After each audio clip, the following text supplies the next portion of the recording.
Hola, Dios te bendiga. Vamos a continuar con los videos sobre la profesión de fe, discutiendo el catecismo de la Iglesia Católica. Estamos en el párrafo número 74 y si usted tiene algún tipo de familiar o tiene usted algún tipo de dudas en cuanto a, por ejemplo, de dónde sale la Biblia, cómo sabemos que la Biblia católica es la verdadera, porque dice alguna gente que tenemos 7 libros de más, que nosotros le añadimos a la Biblia, si es cierto que la Biblia es un libro confiable o no.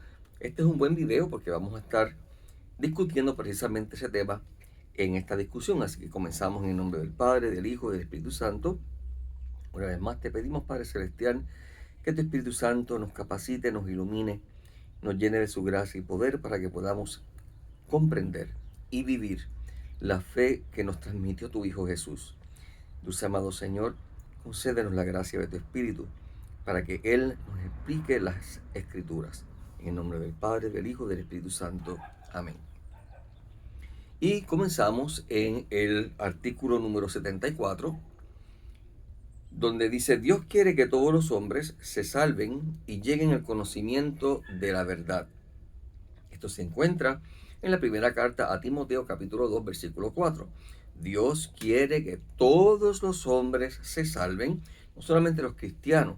Él quiere que el evangelio les llegue a todos los hombres de toda cultura. ¿Okay? Y esto es importante porque a veces decimos: ay, pero ¿por qué los cristianos tenemos que imponernos a los musulmanes o imponernos a los budistas o cualquiera de estas religiones? No nos estamos imponiendo. Estamos compartiendo la buena nueva a la que ellos tienen derecho. Tenemos la obligación de no callar aquel tesoro que se nos ha dado. No podemos quedarnos con él egoístamente. Así que, ¿por qué? Porque es voluntad de Dios que todos los hombres se salven y lleguen al conocimiento de la verdad. Así que no se trata únicamente de decir, bueno, pues que crean en Dios. No, es que crean en Dios de la manera verdadera, del Dios verdadero. Que conozcan y lleguen al conocimiento pleno de esa verdad revelada que es Cristo. Yo soy el camino, la verdad y la vida. Por eso es que tenemos que compartir nuestra fe con todos nuestros hermanos y no podemos callarnos, porque este mensaje no es nuestro. Nosotros y la iglesia somos simplemente custodios de ese mensaje, pero no somos dueños de ese mensaje. ¿Okay? En el número 75 dice: Cristo nuestro Señor, plenitud de la revelación, mandó a los apóstoles a predicar a todos los hombres. ¿Okay? El evangelio como fuente de toda verdad salvadora y de toda norma de conducta, comunicándoles así los bienes divinos, el evangelio prometido por los profetas, que el mismo Cristo cumplió y promulgó con su propia voz. Cristo le dijo: vayan, Marcos 16, 18 creo que, vayan por todo el mundo y prediquen el evangelio, enseñen lo que yo les he enseñado. El que se bautice se salvará, el que se niegue a bautizarse se condenará. Por lo tanto, esto aplica a, como dije antes, cualquier persona de cualquier cultura. Yo no tengo que ahora, porque hay que mantener la cultura, por ejemplo, de los indígenas latinoamericanos, pues entonces hay que permitir, vamos a idolizar a la Pachamama, porque esa es su cultura. Eso no fue lo que Cristo nos mandó a hacer. Y si nos ponemos a hacer eso, lo que estamos es no entendiendo nada. Estamos tratando de invitarlos a un club, al club de la Iglesia Católica. No, esto no es un club. Esto es la iglesia, la esposa de Cristo, el mensaje es de Cristo, la misión es de Cristo y Él nos la encomienda a nosotros y nosotros no podemos alterarla. Independientemente de cuán obispo, cura, papa o que sea el que nos esté diciendo que hagamos otra cosa. Esta es la fe de la iglesia. ¿Okay? En el número 7.6 dice: la transmisión del evangelio, según el mandato del Señor, de que lleváramos la palabra, se hizo de dos maneras: oral y por escrito. Oral, los apóstoles primero, con su predicación, con sus ejemplos, con sus milagros, ellos estuvieron demostrando de que realmente esta palabra es una palabra de Dios, porque no simple y sencillamente estaban predicando una nueva filosofía, estaban predicando una buena nueva, que quien la vive conoce al Dios verdadero, establece una relación con Él, ve sus milagros de amor, disfruta de los frutos de esa relación. No se trata simplemente de una idea bonita, es una verdadera relación. Y los apóstoles lo hicieron así, y luego ellos fueron instruyendo en privado a sus propios discípulos también, para que estos discípulos pudieran continuar la misión de ellos, que ellos comenzaron y que Cristo les confió. Y así estuvimos por muchas décadas. No es hasta quizá 50 o 60 años después de que Cristo resucita que entonces se comienzan a escribir ya en una forma más completa pues los evangelios, las cartas de Pablo y demás, algunas 30 y pico de años después. Pero durante todo ese tiempo la iglesia existía. ¿Y de qué vivía? Pues vivía de la predicación de los apóstoles, no de la Biblia. La Biblia como tal no existía. El Antiguo Testamento existía, pero los judíos tampoco habían hecho un canon o una lista de libros oficiales. Aparte del Pentateuco, que eran los 5 libros y los principales de ellos y los libros de la ley y de los profetas, no tenían gran cosa. Así que no había una lista oficial como tal que nosotros o que los primeros discípulos tuvieran. Podemos ver ejemplos en la Biblia de Jesús haciendo alusión a textos bíblicos que no se encuentran en la Biblia, que para los judíos era la original, la que se escribió únicamente en hebreo. Vemos a Cristo hablando de textos que vienen de la traducción hecha en griego, que es de la famosa traducción de los 70 y demás. Por ende, si Cristo, que es la palabra de Dios, utiliza estos libros, nosotros también tenemos que usarlo. Por eso es que no tiene sentido que la gente dice, no, que la Iglesia Católica le añadió ese libro, el libro de Macabeos, etcétera. Nosotros no se los añadimos. Cristo mismo los citó, y si Cristo, que es la autoridad plena, los citó, ¿quiénes somos nosotros para decir que no? Así que primero fue oral y luego fue por escrito, pero aún esos escritos estaban realmente dispersos, y no fue entonces hasta más o menos el año 300 y pico, estamos hablando del siglo IV, en que se comenzaron ya a hacer listas oficiales de qué libros deberían utilizarse para la liturgia y cuáles no. Y aquellos libros que se podían utilizar para en la liturgia, o sea, en la misa, poder discutir y meditar en la palabra de Dios, son los que formaron entonces la lista oficial, la Biblia, ese canon oficial llamado Biblia o biblioteca. Y los que no, fueron los apócrifos, los que dijeron, no, estos libros están escritos por gnósticos, están escritos por personas que se hicieron pasar quizás por discípulos, pero su enseñanza no va de acuerdo a lo que conocemos y a lo que los santos padres defendieron con su propia vida. Hacemos una pausa y continuamos. Y no es un milagro que aparecí de momento con ropa y la buenita, es que me estaba congelando porque está bien frío. Así que ahora ya estoy un poquito más caliente. Muy bien, continuamos. En el número 77, párrafo 77 dice, para que este evangelio se conservara siempre vivo y entero en la iglesia, los apóstoles nombraron como sucesores a los obispos, dejándoles su cargo en el magisterio.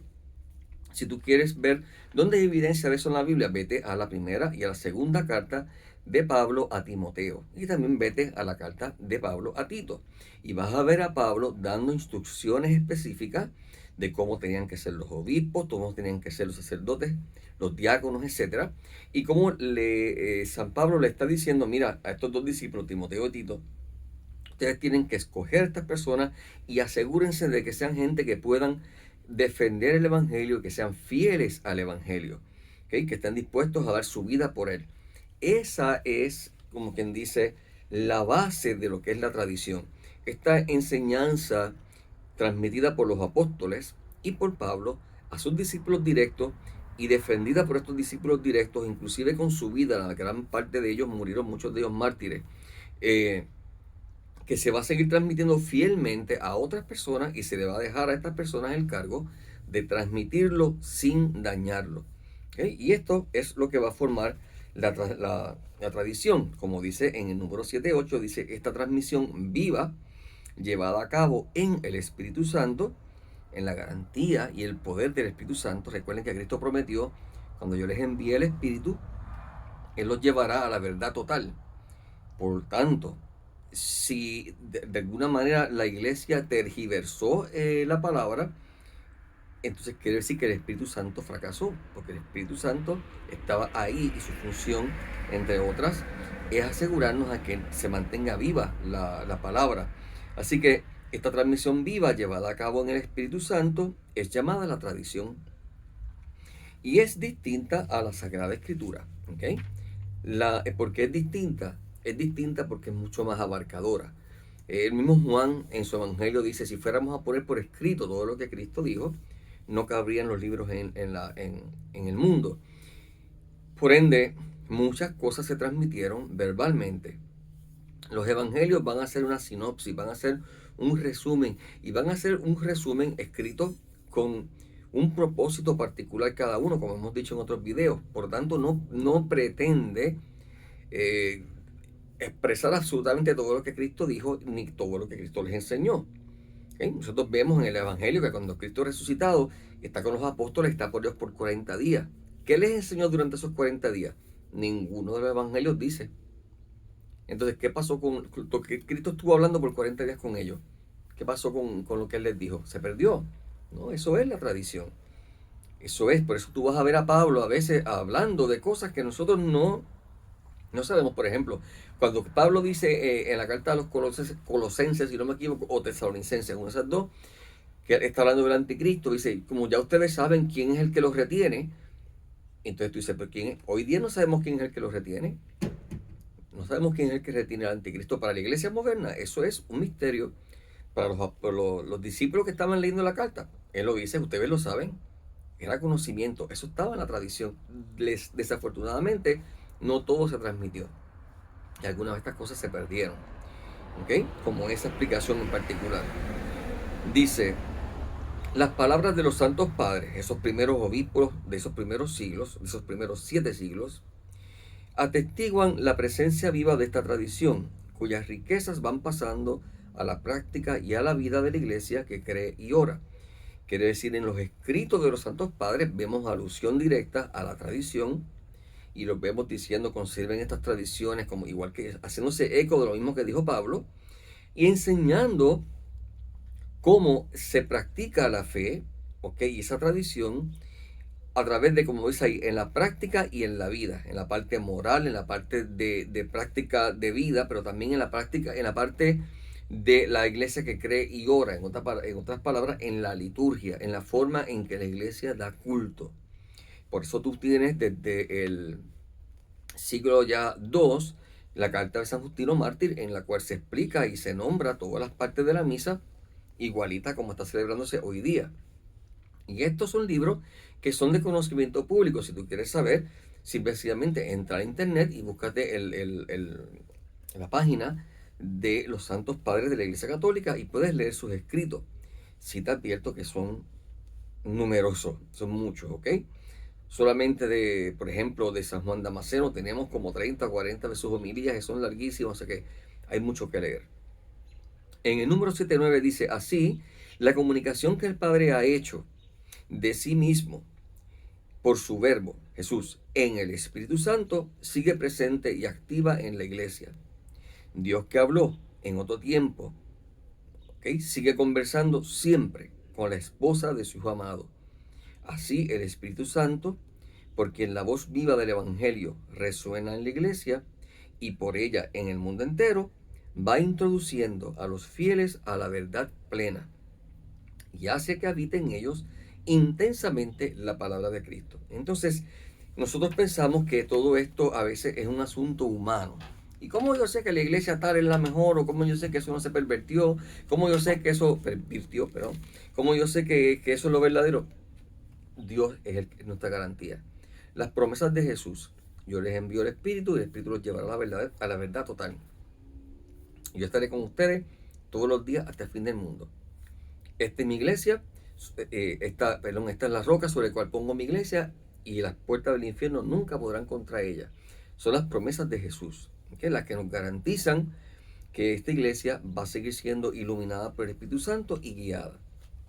En el párrafo número 81, dice, la Sagrada Escritura es la palabra de Dios en cuanto está escrita por la inspiración del Espíritu Santo.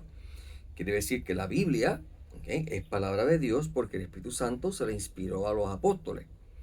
La tradición recibe esa palabra de Dios encomendada por Cristo y por el Espíritu Santo a los apóstoles y la transmite íntegra a los sucesores para que ellos, iluminados por el Espíritu de la verdad, la conserven, la expongan y la difundan fielmente en su predicación. En otras palabras, la tradición, que es esa misma palabra que está resumida en la Escritura y que contiene más, a veces más detalle de lo que está en la Escritura, fue encomendada por Cristo a los apóstoles y por los apóstoles y el Espíritu Santo, a los santos padres, sus sucesores, que siguen en la figura de los obispos, transmitiéndonos esa palabra del Señor. Y ese conjunto de los obispos unidos al Papa, hablando esta tradición y hablando de acuerdo a la luz de esta escritura, es lo que se llama el magisterio de la Iglesia. Cuando un obispo, sacerdote o papa se sale de esa tradición, ya son opiniones personales. ¿Ok?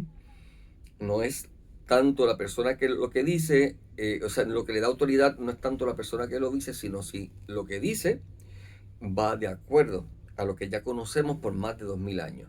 ¿Okay? Una tradición que está escrita, parte en la Biblia, parte en los escritos de los santos padres y en todos los documentos de la iglesia. O sea, no es algo que está en el aire, es algo que está por escrito en diferentes fuentes. En el número 82 dice: de ahí resulta que la iglesia, a la cual está confiada la transmisión y la interpretación de la revelación, no saca exclusivamente de la escritura la certeza de todo lo que ha revelado. ¿Ok? Y es por eso que tenemos que entender, la iglesia católica no es una iglesia de la Biblia solamente. Hay muchos hermanos separados que se dan este orgullo y dicen: somos la iglesia verdadera, somos la iglesia de la palabra. Uno, ¿cómo tú sabes que esa es la palabra? ¿Quién te dijo a ti que esa es la palabra? Te lo dijo la iglesia católica. Fue la iglesia católica la que hizo esta lista de libros y los reunió en un solo tomo.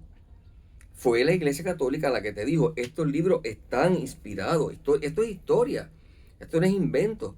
Recuerden que las iglesias protestantes no vienen a surgir hasta el año 1500 y pico.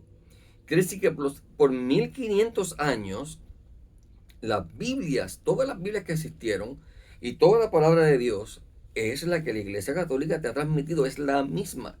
Y podemos buscar ¿cómo se llama? Copias viejísimas y podemos compararlas y darnos cuenta, es lo mismo, no se ha alterado nada. Entonces, esto es lo importante. Que la iglesia mía es la iglesia verdadera porque es la iglesia de la Biblia. Pues la iglesia mía es la iglesia de la palabra hecha carne, Jesucristo, ¿okay? Cuya enseñanza se encuentra en la escritura, en la tradición, como ha sido interpretada por el magisterio de la iglesia por 2000 años, en todas esas fuentes. Por eso estas iglesias que dicen: somos la iglesia verdadera porque nos basamos en la Biblia, si te comparas la de la derecha con la de la izquierda, o la que vive en la esquina de allá abajo con la que está en la esquina de acá arriba, interpretan la Biblia diferente. Pero tú no me dices a mí qué es la palabra. ¿Y cómo es posible que entonces ustedes la interpreten diferente? ¿Y quién va a decirme a mí entonces cuál de esos dos pastores dice la verdad? ¿Cómo se ponen de acuerdo? El Espíritu Santo. No, el Espíritu Santo les ayuda, pero yo los escucho predicar y no se ponen de acuerdo. Entonces, ¿qué es? Es la tradición de la iglesia. Ahora bien, y el magisterio de la iglesia. Dentro de la iglesia también a veces se dan estas cosas, como dije antes, y vas a tener obispos, como tenemos ahora el caso de los obispos de Alemania, que se están saliendo de la tradición, se están saliendo de lo que es la función verdadera del magisterio de la iglesia. Hay que orar mucho por ellos, pero no hay que escucharlos, no hay que seguirlos. No importa quién sea, si se sale de la enseñanza oficial de la Iglesia Católica, como les dije antes, transmitida por 2000 años, no hay que escucharlo.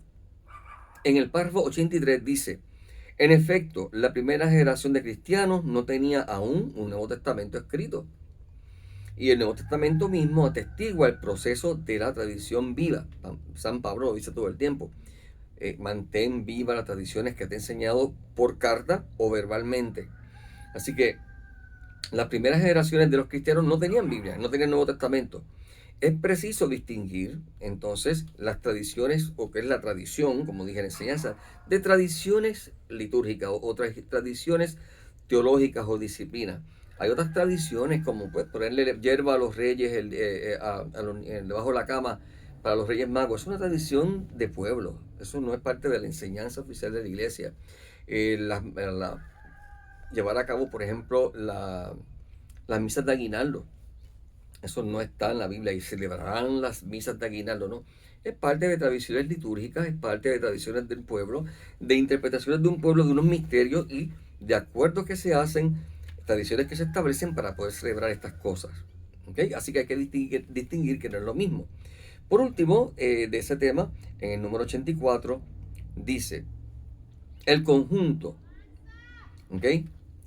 Vamos desde el principio. El depósito sagrado, como dice en 1 Timoteo 6:20, segunda a Timoteo 1:12 al 14, de la fe, el depósito sagrado de la fe, contenido en la sagrada tradición y la escritura, fue confiado por los apóstoles al conjunto de sus pastores. El conjunto de la iglesia. Fiel a dicho depósito, el pueblo cristiano entero, unido a sus pastores, persevera siempre en la doctrina apostólica y en su concordia y en unión en la Eucaristía y la oración. Y así se realiza una maravillosa concordia de pastores y fieles en conservar, practicar y profesar la fe recibida. Y esto es muy importante. Esto está introduciendo el próximo tema, que es que el deber, la obligación de transmitir y conservar el buen mensaje de la palabra de Dios fiel no es solamente de los obispos, es principalmente de los obispos, pero es también, como dice bien claramente, de los laicos, del pueblo santo de Dios.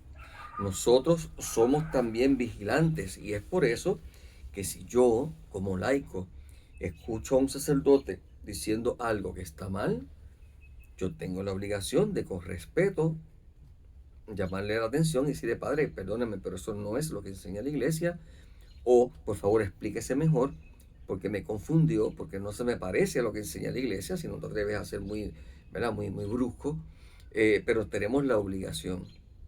Y es por eso que tú ves a teólogos cuestionando cosas que a veces Francisco dice, y uno dice, pero qué atrevidos retando al Papa.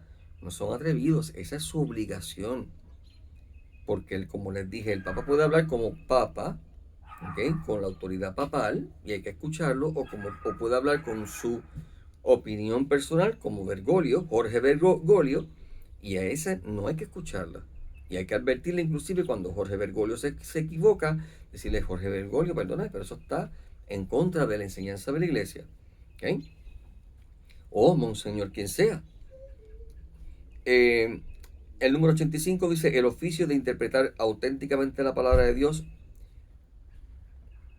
oral o escrita, ha sido encomendado solamente al magisterio vivo de la iglesia. Quiere decir, la interpretación oficial de la palabra es a través de los obispos unidos al Papa, el cual lo ejercita en nombre de Jesucristo. Es decir, los obispos en comunión con el sucesor de Pedro, el obispo de Roma. El 86 dice, el magisterio, y esta es la parte que estamos tratando de explicar, el magisterio es el Papa y los obispos, no está por encima, mírenlo en el número 86, no está por encima de la palabra de Dios, sino a su servicio, para enseñar puramente lo transmitido. ¿Está claro? En otras palabras, no puede venir ningún obispo, ni puede venir ningún sacerdote, ni puede venir ningún papa a cambiarlo, alterarlo e ir en contra de lo que se sabe y se conoce por siglos. Los fieles, dice el número 87, recordando la palabra de Cristo a sus apóstoles, el que a ustedes les escucha, a mí me escucha, reciben con docilidad las enseñanzas y directrices que sus pastores le dan en diferentes formas. ¿Okay? Confiamos en la buena fe y los escuchamos, pero siempre y cuando sabemos o sepamos que no está discutiendo o no están contradiciendo nada establecido. Si viniera alguien ahora y dijera, por ejemplo, la Virgen María tuvo más hijos, pues ya yo sé que de Dios no viene, ¿okay? Es opinión de la persona. Si viene una persona y te dijera, no, como una persona ya me enteré que dijo un cura, no, porque María es la esposa del Padre, no, esposa del Espíritu Santo, y eso no se intercambia, eso es un disparate. Ahí yo no puedo simplemente quedarme callado. ¿Ok? Dice, el magisterio de la iglesia, el número 88, ejerce plenamente la autoridad que tiene de Cristo cuando define dogmas. Es decir, cuando propone de una forma que obliga al pueblo cristiano a una adhesión irrevocable de fe. En otras palabras, cuando se establece una herejía, cuando se dice un disparate, la iglesia tiene la obligación de establecer un dogma y estamos obligados a creer en ello. Como el credo, creo en un solo Dios, Padre Todopoderoso. El credo es un buen resumen de los dogmas. ¿Ok? No está todo ahí, pero es un buen resumen. Son cosas que tenemos que creer. Yo tengo que creer en la eterna virginidad de María. Yo tengo que creer que subió un alma y cuerpo al cielo. Yo tengo que creer en que Cristo es Dios verdadero, Dios y hombre verdadero, único mediador entre Dios y los hombres. Yo tengo que creer en esas cosas. Yo tengo que creer que nuestro Dios es una familia, Padre, Hijo, Espíritu Santo.